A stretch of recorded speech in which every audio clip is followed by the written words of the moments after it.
नमस्कार दोस्तों, ए to Z scaffolding solution में आप सभी लोगों का स्वागत है। तो दोस्तों आज जो हम लोग टॉपिक देखने वाले हैं ये बहुत ही इंपॉर्टेंट टॉपिक है। इसका नाम है BSEN 12811। क्या है? ब्रिटिश स्टैंडर्ड या जो BSEN 12811 ये किसके लिए है? Temporary work equipment. किसके लिए है? टेम्पररी वर्क इक्विपमेंट के लिए है। इसके पहले भी हम लोगों ने BSEN 12811 जो टेम्पररी वर्क इक्विपमेंट है उसका पार्ट 1 देखा था, और जो आज हम लोग जो देखने वाले हैं वो क्या है? BSEN 128 का पार्ट 2। ये किसके लिए दिया हुआ है? ये जो BSEN 12811 का जो पार्ट 2 है वो किसके लिए दिया हुआ है? Information on material. किसके लिए है? इंफॉर्मेशन ऑन मटेरियल, मतलब मटेरियल के ऊपर जो जो इंफॉर्मेशन है या जो मटेरियल के लिए जो जो इंफॉर्मेशन है इसके अंदर में मिल जाएगा। जो भी स्कैफोल्डिंग रिलेटेड मटेरियल यूज करते हैं उसके बारे में जो पूरा डिटेल है किसके अंदर में मिलेगा?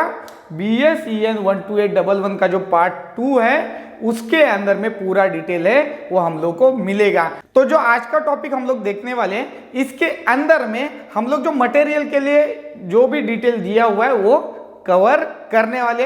जो भी स्कैफोल्डिंग रिलेटेड हम मटेरियल यूज करते हैं उसके बारे में हर एक आदमी जो भी स्कैफोल्डिंग रिलेटेड वर्क में जो इन्वॉल्व रहता है उसको मालूम होना चाहिए। तो जो ये BSEN 12811 का जो पार्ट 2 है इंफॉर्मेशन ऑन मटेरियल के लिए है, तो इसके अंदर में टोटल कितने पॉइंट है?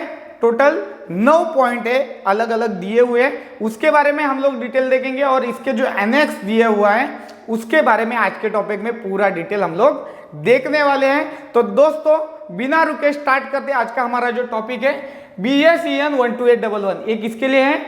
Temporary work equipment. ये मेन स्टैंडर्ड है हमारा। इसके बारे में जो पार्ट 1 था हम लोग इसके पहले वाले टॉपिक में कवर कर चुके हैं, और आज के टॉपिक में हम लोग देखने वाले BSEN 12811 का पार्ट 2 इंफॉर्मेशन ऑन मटेरियल के लिए। तो इसके अंदर में जो मैंने 9 पॉइंट बोले वो कौन कौन से हैं इसको स्टार्ट करते हैं। तो इसके अंदर में जो सबसे पहला हमारा पॉइंट वो क्या है? स्कोप। किसके लिए है? स्कोप के लिए, क्योंकि 9 पॉइंट दिए हुए हैं उसके अंदर में सबसे पहला जो पॉइंट है वो है स्कोप। मतलब ये जो स्टैंडर्ड है इसके अंदर में क्या क्या डिटेल दिया हुआ है या इसके अंदर में आपको क्या क्या इंफॉर्मेशन मिलेगा ये स्कोप के अंदर में पूरा डिटेल कवर होता है। तो देखते हैं क्या दिया हुआ है detail. This European standard provide guidance on where to find information on material often used in temporary work। मतलब क्या है? जैसे कि ये जो स्कैफोल्डिंग का जो टेम्पररी वर्क है इसके लिए जो भी हम लोग मटेरियल हम लोग यूज करने वाले इसके बारे में जो पूरा जानकारी है ये जो स्टैंडर्ड है BSEN 12811 का जो पार्ट 2 है ये प्रोवाइड हम लोग को करता है। उसके बाद और क्या स्कोप के अंदर में डिटेल दिया हुआ है? Information given is limited to use commonly used steel, aluminium alloy, cast iron and timber based material. तो ये जो स्टैंडर्ड है इसके अंदर जो भी इंफॉर्मेशन दिया हुआ है वो लिमिटेड है। किसके लिए? जैसे कि हमारा जो स्टील मटेरियल है स्कैफोल्डिंग का, उसके बाद क्या है? एल्यूमिनियम एलॉय है, उसके बाद कास्ट आयरन मटेरियल है, उसके बाद और कौन सा दिया हुआ है? Timber based material. इतना ही जो मटेरियल है स्कैफोल्डिंग रिलेटेड वही इसके अंदर में कवर करता है। उसके लिए ये जो स्टैंडर्ड है BS 12811 का जो पार्ट 2 है वो लिमिटेड है, ये बात का ध्यान रखना है। नेक्स्ट हमारा और क्या पॉइंट दिया हुआ है स्कोप के अंदर में? Requirement are also given for welding for limiting corrosion and other deterioration. मतलब जो भी एक मटेरियल खराब होता है या उसके ऊपर रस्ट चढ़ता है तो या उसके रिलेटेड जो वेल्डिंग एक्टिविटी है या जो वेल्डिंग वर्क है उसके बारे में भी पूरा डिटेल ये स्टैंडर्ड के अंदर में कवर किया गया है। नेक्स्ट हमारा और क्या पॉइंट दिया हुआ है ये स्टैंडर्ड के अंदर में? It is limited to selection of types and grade of material from standard which are either information और यूरोपियन स्टैंडर्ड। मतलब ये जो मटेरियल है या जो इसका जो ग्रेड है इतना के लिए ये जो पूरा स्टैंडर्ड है ये लिमिटेड है। इसमें क्या है? जैसे कि ब्रिटिश स्टैंडर्ड जो इंटरनेशनल स्टैंडर्ड है इतना ही इंफॉर्मेशन इसके अंदर में कवर किया गया, यही इसका स्कोप। तो वही जो स्कोप है हम लोग को सही से समझ के लेंगे तो आगे क्या क्या हम लोग देखने वाले ये आपको आसान जाएगा। तो ये स्कोप था, इसको आपको ध्यान रखना है। नेक्स्ट हमारा पॉइंट है नॉर्मेटिव रेफरेंस। मतलब ये जो स्टैंडर्ड है इसको बनाने के लिए क्या क्या रेफरेंस लिया गया है या कहाँ कहाँ से रेफरेंस लेके इसको बनाया गया है। तो इसके अंदर में क्या है डिटेल, जो जो रेफरेंस दिए रहते हैं या जो जो रेफरेंस ये जो स्टैंडर्ड बनाने के लिए लिए हुए वो हम लोग यहाँ पर भी पूरा डिटेल में देखने वाले।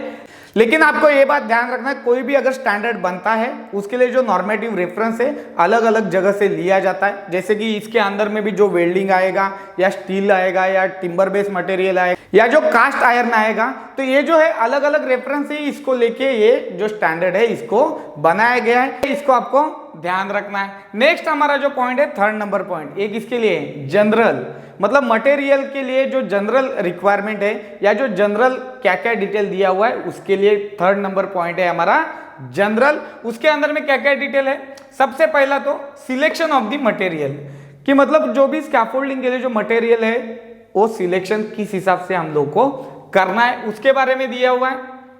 Material use shall be sufficiently robust and durable in withstand normal working condition, मतलब जो भी हम लोग स्कैफोल्डिंग के लिए जो मटेरियल यूज करते हैं वो क्या होना चाहिए, एक तो मजबूत होना चाहिए, उसके बाद क्या होना चाहिए, उसका जो ड्यूरेशन है मतलब ज्यादा कालावधि तक या जो ज्यादा ड्यूरेशन तक वो चलना चाहिए, ऐसे ही मटेरियल का हम लोग को यूज करना है। उसके बाद जो क्या है नॉर्मल वर्किंग कंडीशन के लिए वो मतलब एप्लीकेबल होना चाहिए। नेक्स्ट और क्या डिटेल दिया हुआ है सिलेक्शन ऑफ मटेरियल के अंदर में, material shall B free from impurities and defect, क्या है मतलब जो मटेरियल हम लोग जो यूज करने वाले हैं वो क्या है इंप्यूरिटीज और डिफेक्ट से फ्री होना चाहिए, मतलब कोई भी डिफेक्ट नहीं होना चाहिए या उसके अंदर में कोई भी जो हमारा ऐसा मतलब ऑब्जर्वेशन नहीं होना चाहिए जिससे हम लोग को काम करने के लिए प्रॉब्लम हो, जैसे कि डिफेक्ट नहीं होना चाहिए, क्रैक नहीं होना चाहिए, ऐसे बहुत सारे पॉइंट हैं वो इसके अंदर में कवर किए गए। और सिलेक्शन के टाइम में हम लोग को भी ध्यान रखना है कोई भी मटेरियल डिफेक्टिव हमको यूज नहीं करना है। नेक्स्ट हमारा पॉइंट दिया हुआ है सिलेक्शन ऑफ मटेरियल में, material shall be selected from EN और इंटरनेशनल स्टैंडर्ड, जो भी आप स्कैफोल्डिंग के लिए मटेरियल सिलेक्ट करेंगे वो अकॉर्डिंग टू ब्रिटिश स्टैंडर्ड या BSEN के अकॉर्डिंग होना चाहिए या इंटरनेशनल रिलेटेड और भी अगर कोई स्टैंडर्ड है उसी के अकॉर्डिंग जो मटेरियल होता है उसी को ही हम लोग को यूज करना है। तो इसे आपको ध्यान रखना है कोई भी अगर स्कैफोल्डिंग का मटेरियल आप सिलेक्ट करते वो टाइम में। ये था जनरल के अंदर में पहला पॉइंट। नेक्स्ट पॉइंट है characteristics values, the maximum value of the yield stress and proof stress, the tensile strength specified in material standard shall be used as a characteristic value in design calculation। तो इसके अंदर में यही detail है कि जो भी हम लोग मटेरियल यूज करते हैं तो उसका क्या है कैरेक्टरिस्टिक वैल्यूज है वो हम लोग को जो मटेरियल का जो डिजाइन कैलकुलेशन है उसके अंदर में अप्लाई करना है। तो इसके अंदर में कौन कौन सा वैल्यू है, जैसे कि यील्ड स्ट्रेस है या प्रूफ स्ट्रेस है, उसके बाद जो टेंसाइल स्ट्रेंथ है जो स्कैफोल्डिंग मटेरियल के लिए रहता है, ऐसे जो अलग अलग जो वैल्यूज दिया हुआ है तो उसको अप्लाई कब करना है, जो भी मटेरियल का जो डिजाइन कैलकुलेशन रहेगा वो टाइम में हम लोग को ये मटेरियल को बनाना है या इसी के अकॉर्डिंग होना चाहिए। तो नेक्स्ट हमारा जो पॉइंट है जनरल के अंदर में वो क्या है इंस्पेक्शन डॉक्यूमेंट, तो जो भी डॉक्यूमेंट रहता है इंस्पेक्शन किया हुआ वो अकॉर्डिंग टू EN 10204 के हिसाब से होना चाहिए, क्योंकि इसके अंदर में पूरा डिटेल दिया हुआ है कि किस हिसाब से जो हमारा स्कैफोल्डिंग का डॉक्यूमेंट्स होने चाहिए, कौन कौन सा टेस्ट उसके अंदर में होना चाहिए, क्या और भी बहुत सारा जो डिटेल है इसके अंदर में हम लोग को मिलता है EN 10204 के अकॉर्डिंग इसका जो इंस्पेक्शन डॉक्यूमेंट्स है वो होना चाहिए। नेक्स्ट हमारा जो पॉइंट है जनरल के अंदर में वो क्या है इफेक्ट ऑफ द फैब्रिकेशन, तो जो भी हम लोग स्कैफोल्डिंग मटेरियल जहां पर भी फैब्रिकेशन किया जाता है या फैब्रिकेशन करते कोई कंपनी हो या मैन्युफैक्चरर हो तो वो टाइम में जो इफेक्टिव जो भी चीज रहता है, जैसे कि वेल्डिंग करते समय अगर कोई ज्यादा ही वेल्डिंग कर दिया या अकॉर्डिंग टू स्टैंडर्ड नहीं किया तो उसके लिए क्या है एक प्रॉपर जो कॉम्पिटेंट वेल्डर है उसका यूज होता है, और वो जो अलग अलग जो टेक्निक्स है जो वेल्डिंग मेथड है या और भी फैब्रिकेशन का मेथड है उसको यूज करके ये जो मटेरियल है इसको बनाना चाहिए। यही पॉइंट था थर्ड नंबर हमारा जनरल, किसके अंदर में BSEN 12811 का जो पार्ट 2 है किसके लिए है इंफॉर्मेशन ऑन मटेरियल के लिए, जनरल के अंदर में यही सारा इंफॉर्मेशन दिया हुआ है।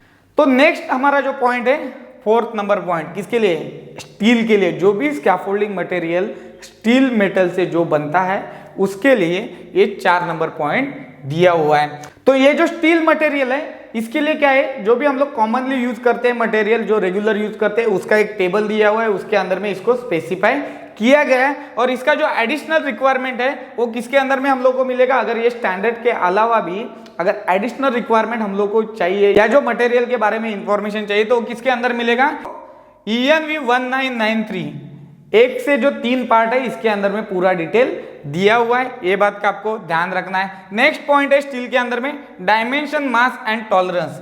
ये जो डायमेंशन, मास और जो टॉलरेंस है वो क्या है, according with the material standard का जो स्पेसिफिकेशन है उसी के हिसाब से हम लोग को इसका जो है यूज करना है कि डायमेंशन किस हिसाब से होना चाहिए या उसका मास कितना होना चाहिए या इसका जो टॉलरेंस है जो इरेक्शन का होता है और एक फैब्रिकेशन का भी होता है। तो ये जो सारा जो है टॉलरेंस हम लोग को जो अकॉर्डिंग टू BS का जो स्टैंडर्ड है उसके अंदर में पूरा डिटेल मिल जाएगा। मतलब हम लोग तो सिर्फ मटेरियल के लिए देख रहे हैं, लेकिन इसके पहले भी जो हम लोगों ने स्टैंडर्ड देखे उसके अंदर में भी बहुत सारा इसके बारे में इंफॉर्मेशन हम लोगों ने देखा है। नेक्स्ट जो हमारा पॉइंट है वो किसके लिए है, फ्रैक्चर टफनेस। स्टील के अंदर में ये इसके अंदर में क्या डिटेल दिया हुआ है, when structure are use at temperature below -20 degree Celsius impact resistant material shall be use.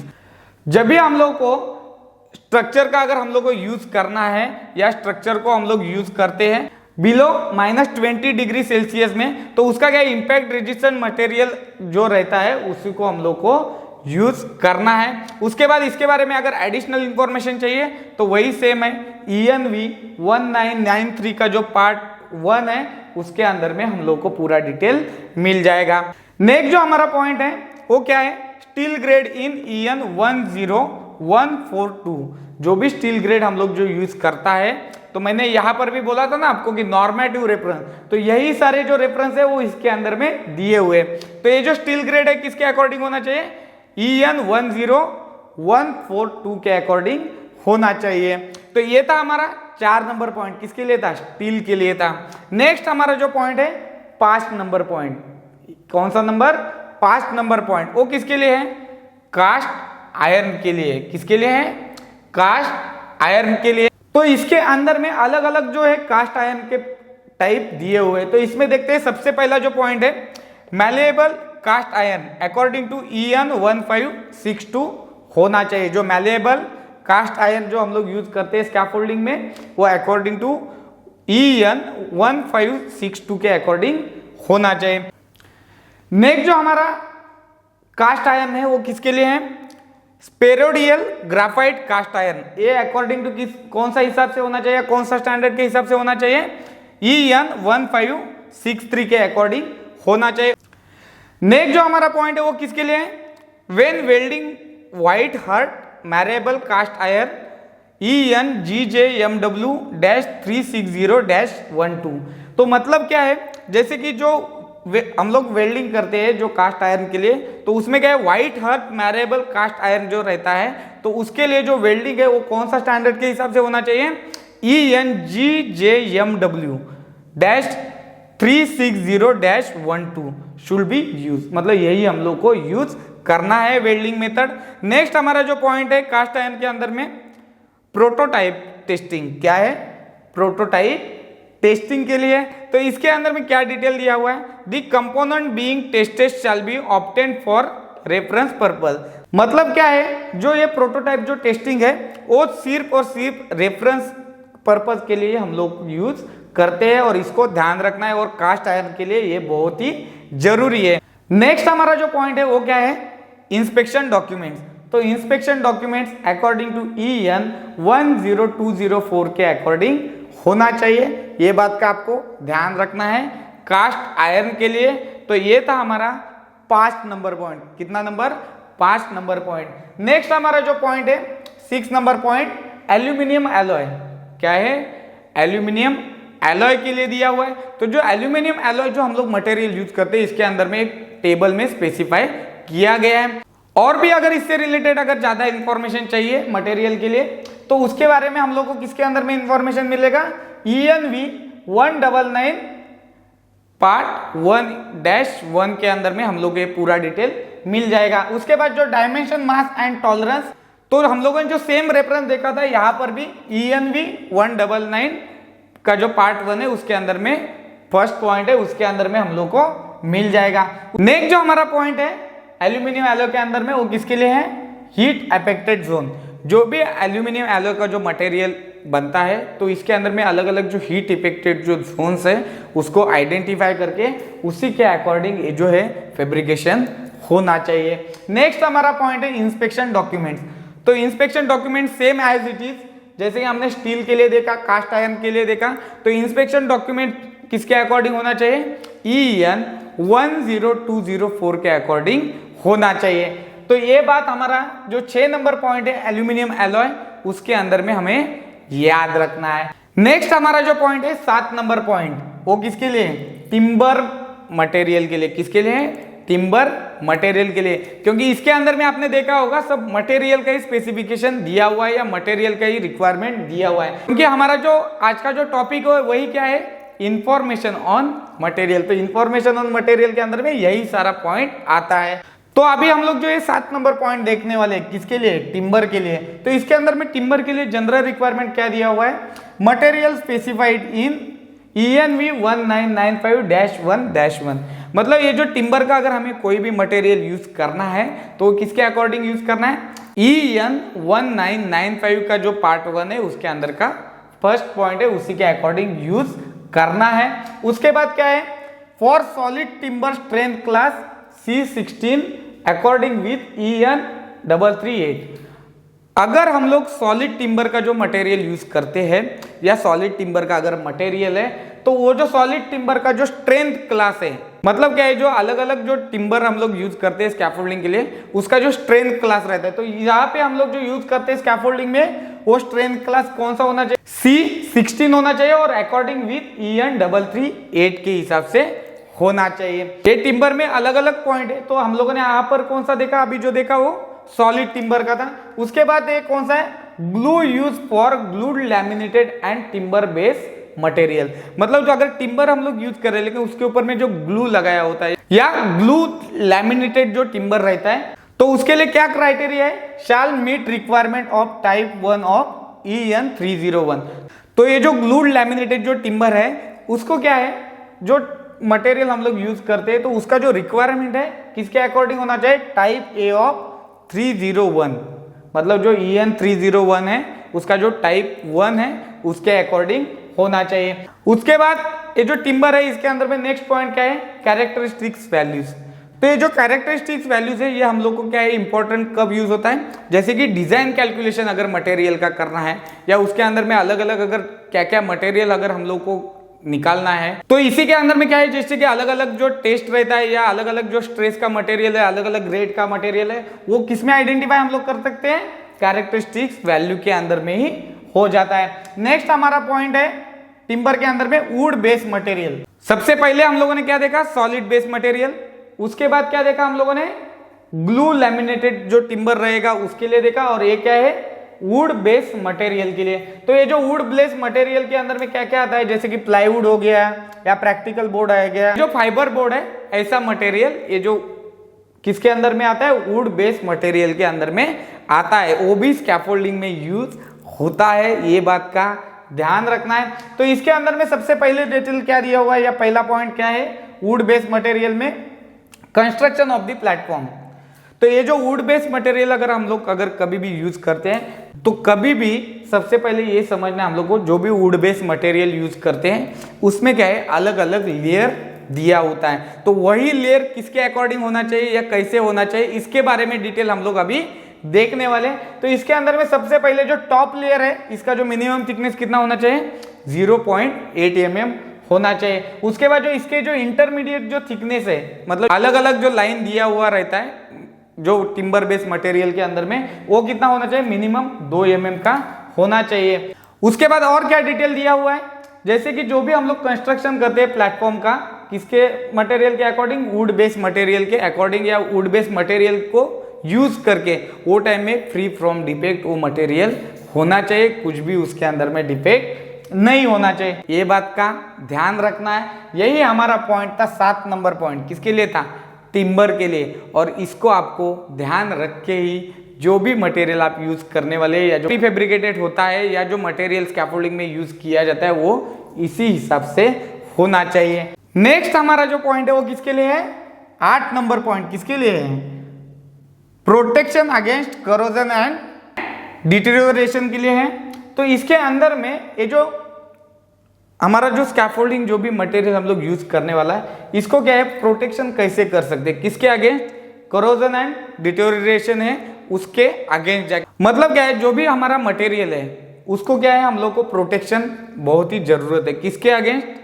जो भी हमारा मटेरियल है उसके ऊपर में गन चढ़ता है या जो हमारा मटेरियल जो है खराब होता है या वो सही से यूज करने के लिए काम में नहीं आता है, तो वो टाइम में हम लोग क्या प्रोटेक्शन देंगे तो वो जो मटेरियल है हमारा ज्यादा दिन तक चलेगा या जो उसका जो ड्यूरेबिलिटी है वो बढ़ जाएगा। तो जो है उसके लिए क्या क्या डिटेल दिया हुआ है इसके बारे में सबसे पहले देखते हैं। तो इसमें क्या है सबसे पहले तो हम लोग देखेंगे मेटल प्रोडक्ट के बारे में। तो इसके अंदर में क्या डिटेल है, जैसे हम लोग किस हिसाब से प्रोटेक्शन हम लोग दे सकते हैं अगेंस्ट करोजन एंड डिटेरियोरेशन जो होता है मटेरियल जो हमारा खराब होता है उसके अगेंस्ट कैसे प्रोटेक्शन दे सकते हैं, वही है जो 8 नंबर पॉइंट के अंदर में डिटेल दिया हुआ है। तो इसके अंदर में सबसे पहला जो पॉइंट है मेटल प्रोडक्ट। कौन सा? जो भी मेटल से कोई भी जो प्रोडक्ट बनता है उसके लिए। तो ये जो हमारा मेटल प्रोडक्ट है इसके अंदर में क्या है जो मटेरियल को प्रोटेक्टिव करने के लिए जो क्लास दिए हुए हैं अलग अलग, कौन कौन सा है? C1, C2 और C3 है। तो इसके अंदर में सबसे पहले देखते हैं क्लास C1।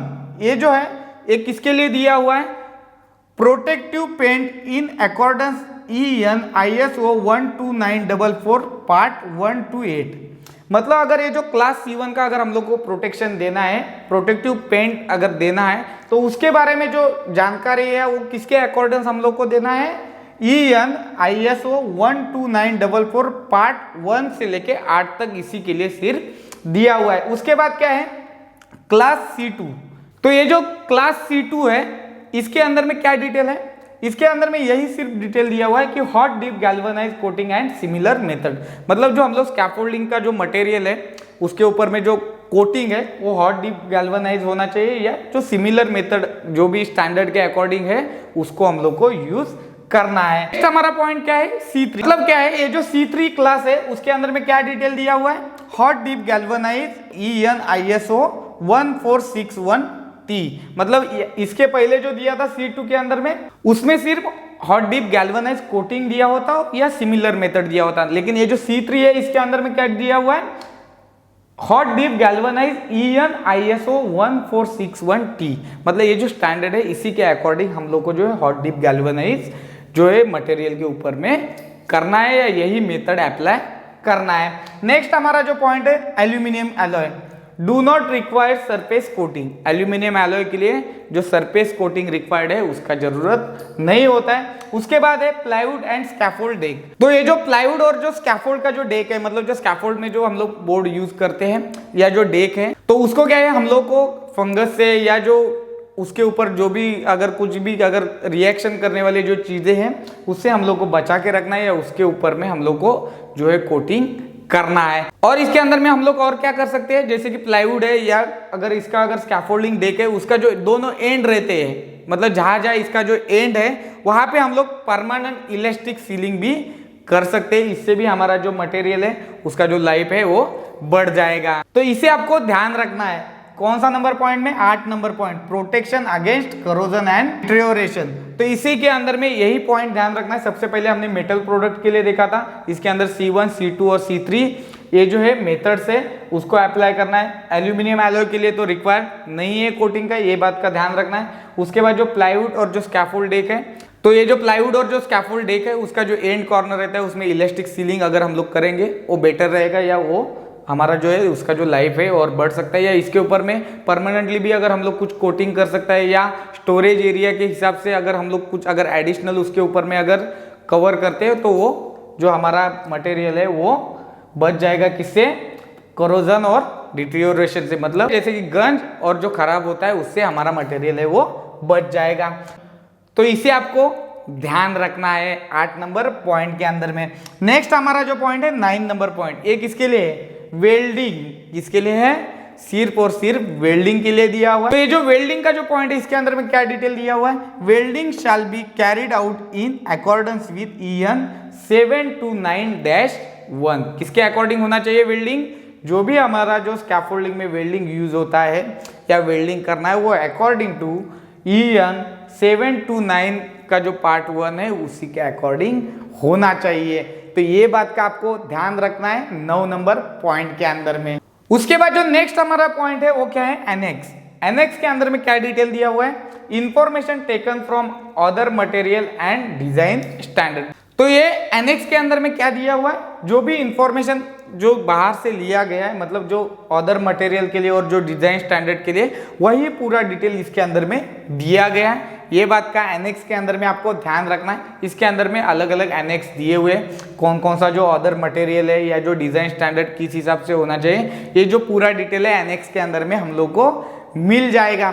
तो दोस्तों ये था आज का हमारा पूरा टॉपिक BS-EN 12811 का पार्ट 2 इंफॉर्मेशन ऑन मटेरियल। इसके अंदर में कितने पॉइंट है, टोटल 9 पॉइंट है और एनेक्स दिया हुआ है, उसके बारे में हम लोगों ने आज पूरा डिटेल में बात किया। तो इसमें कौन कौन से पॉइंट देखे, सबसे पहले स्कोप देखा, उसके बाद जो नॉर्मेटिव रेफरेंस है तो हम लोगों ने यहाँ पर देखा ना बीच बीच में जो जो रेफरेंस आ रहे थे या कौन से स्टैंडर्ड के अकॉर्डिंग होना चाहिए, तो यही सारे रेफरेंस नॉर्मेटिव रेफरेंस के अंदर में मिल जाएंगे। उसके बाद थर्ड पॉइंट देखा जनरल, फोर्थ देखा स्टील, फिफ्थ देखा कास्ट आयरन, उसके बाद 6 नंबर देखा पॉइंट एल्यूमिनियम एलॉय, उसके बाद 7 नंबर कौन सा देखा हम लोगों ने पॉइंट, टिम्बर, उसके बाद 8 नंबर देखा प्रोटेक्शन अगेंस्ट कोरोजन एंड डिट्रियोरेशन के लिए, उसके बाद 9 नंबर पॉइंट कौन सा देखा, वेल्डिंग के लिए, मतलब जो भी स्कैफोल्डिंग रिलेटेड जो वेल्डिंग रहता है उसके लिए, उसके बाद देखा एनेक्स। तो यही सारा जो पॉइंट है BS-EN 12811 का जो पार्ट 2 है किसके लिए है, इंफॉर्मेशन ऑन मटेरियल, इसके अंदर में दिया हुआ है। तो दोस्तों ये टॉपिक को सही से समझना है। अगर किसी को PDF चाहिए रहेगा, इसके पहले भी वीडियो में मैंने बताया, आपका मेल ID कमेंट बॉक्स में आप दे दीजिए, मैं आपको भेज दूंगा। तो दोस्तों ये था आज का हमारा टॉपिक BS-EN 12811 किसके लिए, ये टेम्पररी वर्क इक्विपमेंट के लिए। इसके अंदर में हम लोगों ने क्या देखा, पार्ट 2 देखा, इंफॉर्मेशन ऑन मटेरियल, इसे आपको ध्यान रखना है।